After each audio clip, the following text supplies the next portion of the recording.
were very shocked yesterday when we had one of the heads of state attack someone who is supposed to be his grandson.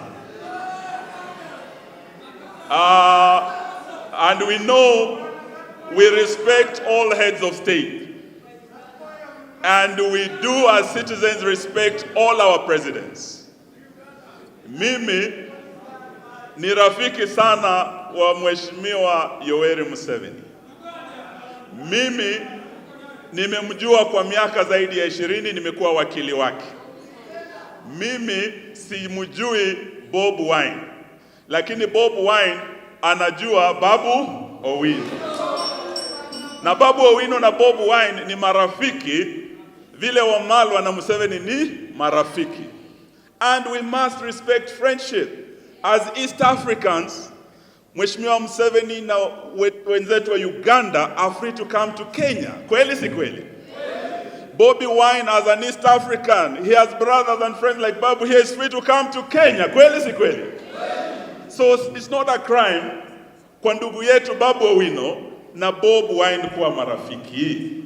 So today, Babu Owino, we want you to know, as leaders of the opposition, we want to express our very strong disapproval of the remarks and attacks made on Kenyan soil against a young man, an upcoming leader in our country called Babu Owino.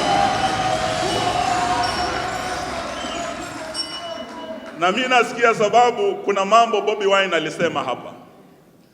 And Babu Owino, when your friend was here in November, I remember in one of his rallies he said this. Bobi Wine, who is not my friend, whom I don't even know and I haven't met, said something that made sense. There was an MP of Fafi who had proposed an amendment to the constitution to remove the term limits. Bobi Wine told us this is how it started in Uganda. And he said, Kenyans, unless you defend your constitution before it is weakened, it will not defend you. Today we are here to say we want to defend our constitution na kuokoa hii katiba. Because this constitution is under threat. Tuwajua kuna mpango to amend this constitution. Kuna mpango hata unaweza toa term limits. Na sisi tumesema tutaokoa nini? Katiba. So ndugu yetu, njoo usalimu watu wako, alafu tuendelee. Asante sana. Asanteni sana. Comrades Ria. Comrades Ra. Comrades Tibim. Comrades Tialala. Warembo wa mama mne. Asanteni sana. So, good afternoon, ladies and gentlemen. Today, I'm here to defend what the Constitution advocates. And it advocates that every Kenyan should be protected. The Constitution of Kenya is very clear, and it is the only legal document. It is the apex of the law that whoever goes against it becomes repugnant and inconsistent to the natural laws and justice. Comrades, you know how life is. To Babu Owino, today as a comrade, if you tell me that you are sleeping hungry, as Babu Owino, I know what it is to go without food. Thank you, comrades. Today, if you tell me that you lack school fees, I know what it is, and I know how it feels to lack school fees. Today, if you tell me that your parent has no job in this nation, I will understand you, because I've gone through all this. Kenyans are going through all this, and as a leader in Kenya, as a leader who has been given a mandate by the Almighty God to serve Kenyans, also has an obligation to extend an olive branch to our neighbors.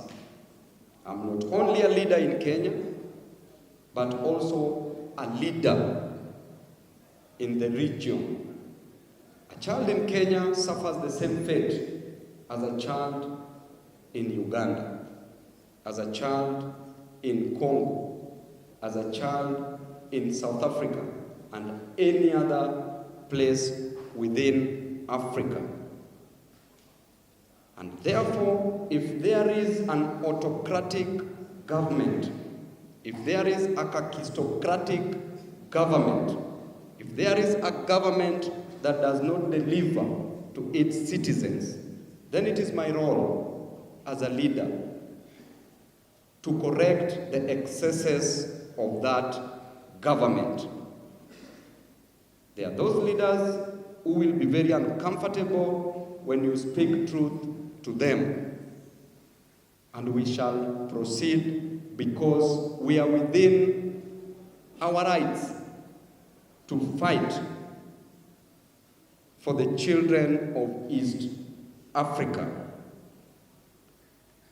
The current president of Uganda, Yoweri Museveni, came yesterday, and I really don't want him to lose his vote for Baba. I really want him to vote for Baba. I respect him as my grandfather. I genuinely respect him. When he came to power, actually the number of years he has served in power are more than my years. And therefore, there is a time and a season for everything. I respect him and I recognize him as a revolutionary. But there are those revolutionaries who ended up very badly. Look at Mobutu Sese Seko. Came in as a revolutionary, but got drunk with power. Look at Zimbabwe, Robert Mugabe.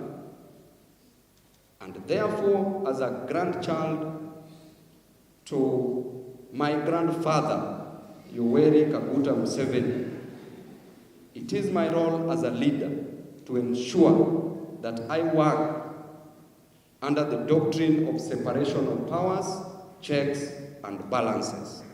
May God bless you with state fantastic. So Babu Owino will be, I think he can take his seat. We are starting with his panel. I know many of you here, students are